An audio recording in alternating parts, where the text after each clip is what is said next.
Hey gearheads, and welcome to Garage Talk. I'm Corey and this is the suburbanite status symbol of the generation. This is the 2024 Kia Telluride SX Prestige X Pro. Yes, forget the Stanley Cup. This is the suburbanite status symbol for families. This three-row SUV has set the brand on a new course and new trajectory, comparing everything else in the lineup to this vehicle and comparing everything else in the crowd to this vehicle. In this video, I will take you on a quick tour, show you exactly why this thing is so popular. Stay tuned.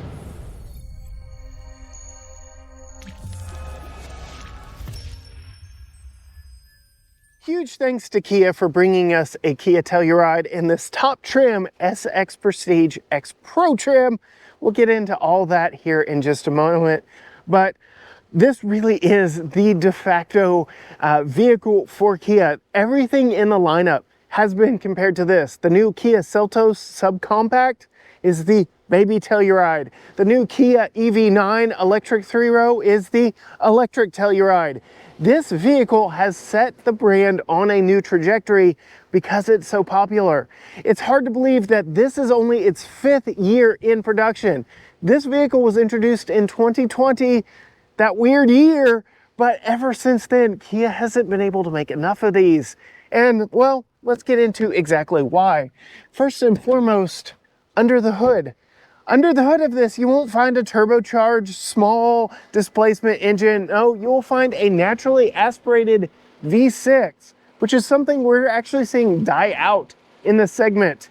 The only other real competitor in a naturally aspirated V6 big three-row, I would say, would probably belong to the Nissan Pathfinder. We're probably going to be talking about that Pathfinder quite a bit because this has a lot of striking similarities to the Pathfinder Rock Creek that we tested not that long ago here on the channel. But since we have this hood open, let's talk about this 3.8 liter naturally aspirated direct injection V6. It makes 291 horsepower and 262 pound-feet of torque, and it is mated to an 8-speed automatic transmission. Given that we have the X Pro model, it is all-wheel drive, so we have active on-demand all-wheel drive with a center locking differential and torque vectoring cornering control. Also, because it's all-wheel drive, we get 5 drive modes on the interior: Comfort, Eco, Sport, Smart, and Snow. All-wheel drive models get that additional Snow mode, whereas front-wheel drive models do not. The X Pro doesn't get anything additional to go with the off-road nature of this vehicle other than, well, some wheels and tires. As we close the hood, we can appreciate the updated styling of this vehicle that came in the last model year. For 2023, it got a mid-cycle refresh. Gone are those halo running lights up front, and we get these two kind of vertical looking lines here. I saw a lot of conversation online about how fans weren't as big a fan of this look versus the halos. The SX Prestige with its amber halos really caught a lot of attention driving down the road, and I've warmed to this look quite a bit. Given that we have the SX Prestige X Pro version, we get a blacked out face up front. So black upper grille and black lower grille. The lower grille has been slightly modified as well versus the outgoing model. The LED fog lights have been moved outboard just a bit, and it just has a more cohesive look, I think, than before. Different trims do get different lower grille treatments, but I think here on this Wolf Gray SX Prestige X Pro, the look works very well. As we come around to the side, this is where we can talk a little bit more about that Nissan Pathfinder Rock Creek that I was talking about. Much like that vehicle and perhaps the Honda Passport Trail Sport, the only real off-road goodies of this one are the wheels and tires. We get upgraded, more rugged looking 18-inch wheels with some Continental tires for off-roading. The ground clearance on this one is 8.4 inches. Approach angle is an okay 17.9 degrees, and the departure angle is a decent 23.2. So if you really want to do some off-roading, I guess do it in reverse. But as we come up to these tires, you can see these are TerrainContact tires from Continental. They're 245/60 R18s. They do a nice job on road and look the part for some aggressive off-roading. But given all those measurements I just shared with you, I would say the real intent behind this vehicle is not any hardcore off-roading, which is why we are not out at Barnwell truly testing this out. This is really more for getting to a remote campsite or going out to the lake, doing some fun recreational activities in a vehicle that looks a little more rugged than the standard version. This X Pro really is the vehicle to convince those longtime 4Runner TRD Pro owners that, yeah, you can get a fairly cool looking 3-row SUV and get it from Kia with a naturally aspirated V6 and all-wheel drive. As we come around to the side, fairly nondescript styling here on the SX Prestige X Pro. Everything's kind of toned down and dialed down just a little bit. The window trim is not high gloss. It's a toned down kind of dark gray. You get those black wheels, body color mirror caps, body color door handles, some dark lower cladding on this to give it the impression of a more lifted, rugged look on the vehicle, but you can appreciate the very boxy styling that I believe has been the hallmark of the Telluride.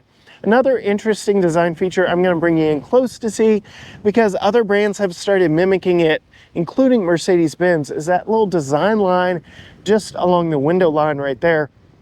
Small, kind of minuscule touches have been stolen by bigger names and bigger brands in the industry.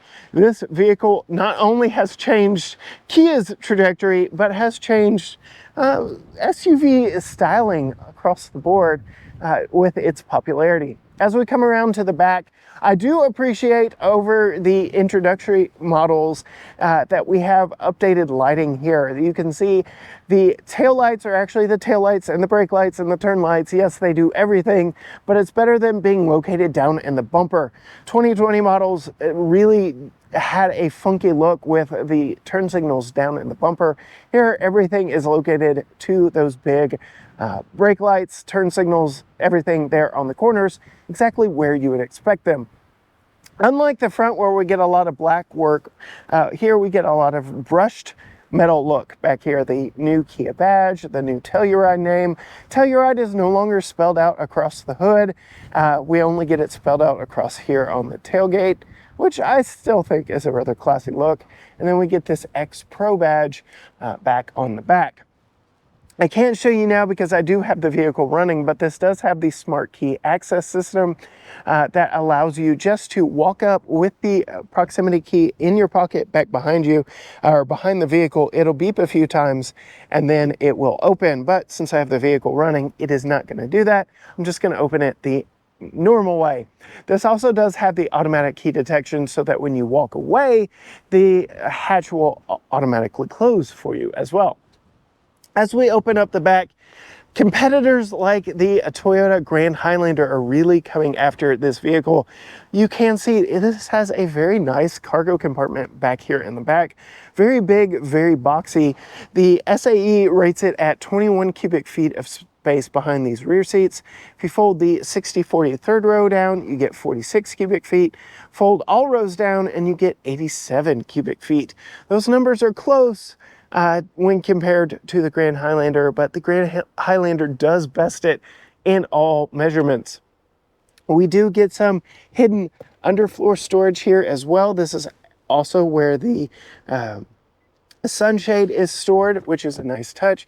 We get manually folding third row seats, which I think make for very quick access.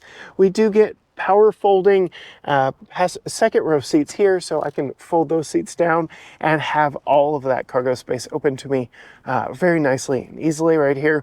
You can see we do have top tethers on these two seats here, but not the passenger side seat on the third row. We do have Tucker's car seat back here. We'll talk more about that here in a little bit, but a very nice overall cargo compartment. The hatch opens up nice and wide. I'm 5'10". You can see I've got plenty of clearance. The buttons are there above my head, but I can hear that it is beeping at me, which indicates that it is watching for my key in my pocket and that I am close. So I'll go ahead and back away and show you that it does, in fact, close on its own. Before we jump inside this one, I do want to show you the key. Typical Kia key, well, I say typical. This was the new key introduced with the 2023 Telluride, new here for this vehicle. Also on the Kia EV9, we get this same key. All the buttons are along the sides, still a detonator style key with the button up there, but you get lock, unlock, your hatch release, your panic button, and your remote start. No smart park on this because I will show you, we still get a mechanical 8-speed gear selector lever inside, so there is no smart park on this one. It is a proximity key. You can keep it in your pocket or your purse. It is a passive entry system.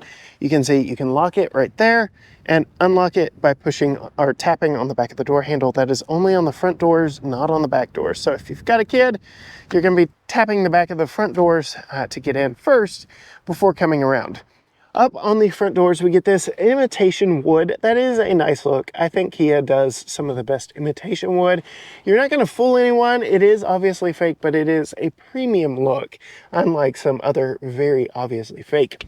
We get 2-person memory here. We get all your window and mirror controls, express up down all the way around, multi-way positional driver's seat with 4-way lumbar, and a power extending thigh support for those longer legged drivers. Very nice. These are Nappa leather covered seats with X Pro embossed in them with some contrasting stitching. They are very nice. They're nicely bolstered as well. They're very comfortable along the way. I'm going to go ahead and get out of all of this cold wind, pop inside and turn the vehicle on because it is just a little chilly outside. Again, proximity key, put your foot on the brake and push the button and it starts up. This does have the new twin 12.3-inch screens up front with this new dynamic display. You can change this to a more traditional look with imitation gauges, but I really like this. This adjusts to the day and night and the weather conditions around you. So that's a really cool look. And when you're driving, it kind of gives you this look of motion as you go. Looking over my left knee, we've got your brightness control, a tow mode for this one, downhill descent control, your hatch button, and a traction control off button right there. Over here, we get all our radio controls. Over here, we get all the controls for our driver information system. You can page through a few different screens here in the middle, but that is practically all you can do right here. You can't put a big map or anything up here, which is okay. It's nice. I'm not knocking it at all. This is a very good unit. I don't find myself looking at it too much because we do have a 10-inch head-up display. I don't know how well you can see it there with the bright pavement in front of us, but it gives you the speed, the posted speed, your driver assistance stuff, including blind spot warnings, things like that, all very prominent right there in front of you. Very nice, very easy to read. Very nice steering wheel with this faux stitching here in the middle. Again, going with the premium look. Over here we get a 12.3-inch infotainment system, which is very snappy to the touch. It's running Kia's older system. They've started redesigning their software just a little bit. Go watch our Kia EV9 video and you will see that. Otherwise, typical Kia system. You can do everything in here, including change the interior ambient light colors. You can turn off that smart tailgate feature. A bunch of different stuff can be done in here. It is, again, a wired Apple CarPlay and Android Auto unit. The Kia EV9 offers wireless. Really wish they would do that here on their most popular vehicle, but again, it works fairly nicely. I do like how we have separate infotainment controls and climate controls, not that dual screen unit that they've been putting in the Sportage. They've put it in the the Sorento now.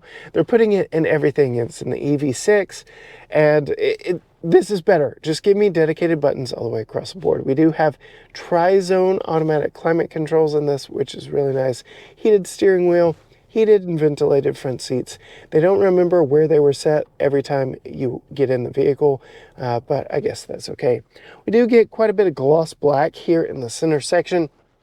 But if you push really hard on that, underneath you get a USB-A interface for the CarPlay and Android Auto, and then USB-Cs everywhere else. This is only for charging support.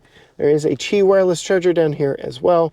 A couple cup holders, a little bit of storage right here. Again, that mechanical lever for the 8-speed automatic. When you put it in reverse, you do get some decent cameras with 360. I really like that. It's a nice look. It also points your mirrors down so that you can see parking lines and the road surfaces around you. Get a couple of grab handles right here for some off-roading fun, I guess. And then all your drive modes right here.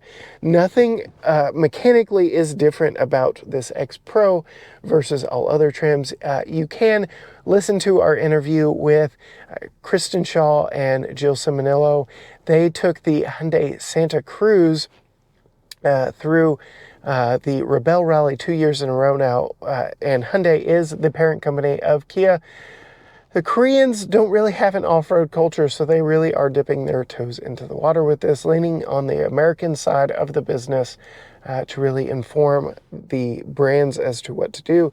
So we get all the traditional drive modes here on the X Pro, nothing unique or different. You do get the button to defeat the auto start stop. You get an auto hold button, parking sensor button, a camera button that automatically triggers your cameras right there. Can be done at low speed, and electronic parking brake. Decent size center console with a removable tray here in the middle, though it's hard plastic. I can tell you from experience, if you've got something like, oh, I don't know, this penny in here, it's going to slide back and forth on you as you drive and get just a little bit annoying, but you can see very good room here in the center console. Decent sized glove box as well. It is damped, it is lined with felt. That is a nice premium look as well. I already told you about these seats. They are nice and comfortable. As we move up, we get the Syntex suede headliner. Very nice, very premium look. You can see we just get a standard size sunroof up here with this manual moving shade, but we'll talk more about the roof as we move back. I have got plenty of headroom here at 5'10". I'm very comfortable here, but let's go ahead and pop out and move back behind myself, see what the second row seat is like behind me at 5'10". So sitting behind myself, see exactly what it looks like. As we open the door here, I will go ahead and show you, we have built-in sunshades here on the back doors. Really like that. And then we have 3-mode heated and ventilated rear seats. I really like that a lot. So all front 4 customers, passengers in this vehicle will be supremely comfortable and climate controlled. You can see we also have armrests in here. We have your recline right there, and these do slide forward and back. Go ahead and pop in. It is a stadium style seat, so I am sitting over taller than I was up front. It gives me a nice commanding view. It is a nice touch. We get hard plastic seat backs with these flexible mat pockets on the back. We get some cord management here because Kia does give you a USB-C port on the side of the front seat. So if you want to wind your cord up and put it right there, you could also probably hang some shopping bags if you needed to. You can also put your cell phone in this little pocket right here, which is a nice touch. Get a couple cup holders on the back right here and some additional power down here. 12 volts, 180 watts, or 115 volts, 100 watt max. This is a household style plug right there. Fairly flat floor here for the captain's chairs across the middle. And then as we look up, this is where the third zone climate controls are on the ceiling. So no matter which side of the vehicle you're sitting on, you can control that. We also get ceiling mounted vents back here. So I really like that for a family vehicle, especially when Tucker was riding in the second row in a rear facing car seat. Having only air coming from the back of the center console just doesn't work in a hot East Texas summer, so I really like that a lot. I've got plenty of headroom even back here, sitting up a little taller than I was, even with this large panoramic piece of glass up above me and over the third row of seats. There is a power roller shade that is suede as well, that you can control from the front seats to cover this, but it really does open up the cabin in here and make it very nice, light and airy, very comfortable back here. You can see I'm sitting in a more upright position, but I can recline and get comfortable back here. All around a very nice second row of seats. Looks like I'm locked in.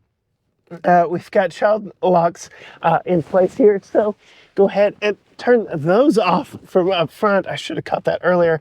Now I can get out. Didn't know I was locking myself in. And I will show you how to access the third row. There's a button right here. There is also a button right here that folds the seat forward and releases the sliding mechanism. As you can tell, these do not work with a child seat in place. Luckily for us, Tucker does enjoy riding in the third seat. Third row. So if you want to see us install Tucker's child safety seat, be sure and hit that subscribe button so you can see that video when it drops next. I'm going to go ahead and climb in back here behind the passenger side and show you it is a very comfortable third row. My knees are a little high back here, but I still have decent headroom, still get a ceiling mounted vent back here, still get a very nice size window over here, still get USB-C power, still get a couple of cup holders back here, still get some decent amenities back here in the back.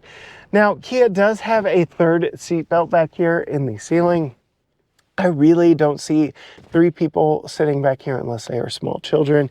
It is going to be a snug fit, but it is nice to know that this is back here and this will work. Contrary to Kia's other 3-row SUV in the Sorento, this is actually an adult usable third row seats. But brands like Toyota with that Grand Highlander are definitely coming for Kia and the Telluride because their third row, I feel, is just a little more grown-up friendly than this, but this is definitely not a punishment by any means. This is still a very comfortable vehicle to ride back here. And then, of course, I can get out by pushing the button right there. That's enough of the quick tour of this one. Let's actually get behind the wheel and see how this one drives. I absolutely see the appeal of this vehicle. It is good all the way around.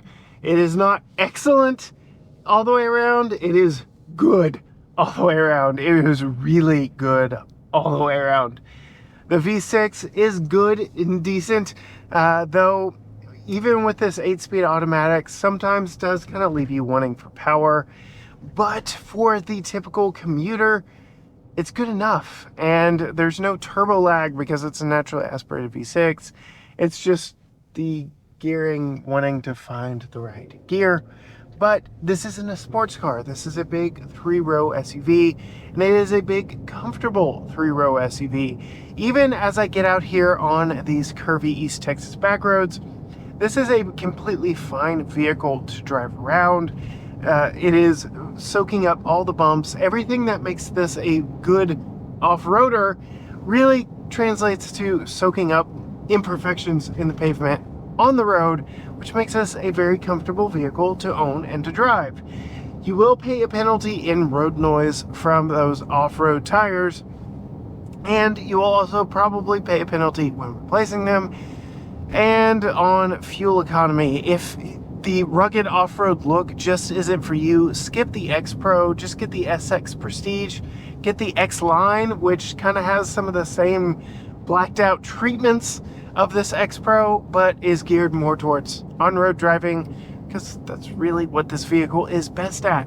Commuting around with 3 rows of people on the road. This is a good on-road vehicle. Piloting this thing around in the urban environment it was ultimately destined for, it's really good. The stop-start of the engine, that defeat button, you're going to want to find that fairly quickly, because it does get a little annoying in stop and go traffic.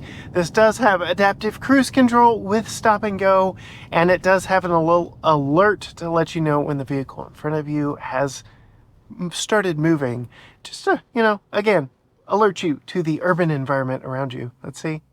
There it is. And generally maneuvering this around in traffic is very easy. The steering is light, though not so light that you feel like you have to drive it with your fingertips. It's easy to maneuver in parking lots. It's easy to maneuver in school pickup lines. It's easy to maneuver. The parking button being down right here makes it very easy to park very cleanly into spaces, even with its larger nature. This is a big 3-row SUV that can take adults all the way back, but it's also one that is easy to park and easy to maneuver. Visibility out of it is very good. Not only does that 3rd row window provide a good view for 3rd row passengers, but I can even take full advantage of it as I peer over my shoulder, though the 2nd row seats are a little in the way of my view out of that window. All the way around, very good packaging in here, very good materials in here, very good driving character even in this urban environment. I'm not quite sure if it's the Telluride naming, if it's the boxy styling, if it's the great packaging at a stellar price point, or the best in the business 10-year, 100,000-mile warranty that Kia offers on this vehicle, or if it's all of the above. But since this vehicle was announced in 2020, it really has been a game changer for the 3-row segment, for suburban America, and for Kia. I mentioned earlier, every Kia SUV is now being compared to this, and like the Seltos is the baby Telluride, and the EV9 being the electric Telluride. They are really cashing in on the brand equity of this vehicle, and I can see why. It is a very good vehicle that I am going to be very sad to see leave us, well, today. Actually, they're coming to pick it up today, and we're going to have to say goodbye to a very comfortable, very confident 3-row vehicle that has been a lot of fun for us in the week that we've had it. We have recommended it to friends. We absolutely get the appeal of it right now, even if we don't get the appeal of those big dumb cups. Big dumb cups. That are the other status symbol here in 2024. Short of gushing over this vehicle, like I said, it does everything very, very well. Although nothing is just outright extraordinary, this feels like a very good entry-level luxury vehicle, in a vehicle that is actually a mainstream brand. My introduction to Kia was my dad's beige on beige 1997 Kia Sophia. And yes, Kia Sophia. That actually did happen. And now we've got $55,000 3-row mid-luxury crossovers that are setting the world on fire. Kia has really done an about-face since I was introduced to the brand, and they are continuing their upward trajectory as they climb up the social ladder. Again, go check out our Kia EV9 first drive video. It is a shame I drove that before getting to spend a full week with one of these, but it is truly a premium product and a premium vehicle from Kia, and the most affordable electric 3-row vehicle on the market. I could definitely see where they are wanting to cash in on the electric Telluride nature of that one. But as for this one, aside from some substellar fuel economy from its naturally aspirated V6, which is something I could trade off for, I really do like the old school nature of a naturally aspirated V6. This is a good, competent, comfortable vehicle that I will appreciate for the few hours I have left with it, and definitely get the appeal of across the board. If you want to see more from us, including our family review, where I do install Tucker's child safety seat, where Holly gives her thoughts from behind the wheel, absolutely hit that subscribe button down below and ring the bell so you're notified when all future videos drop from us. Find us on all social media platforms: Facebook, Instagram, X, TikTok, YouTube, everything at GT Garage Talk, or you can go to gtgaragetalk.com where you'll find links to everything. But as for me, in the status symbol of 2024, at least in the vehicle category, not talking about those big dumb cups. Big dumb cup. Until next time, gearheads.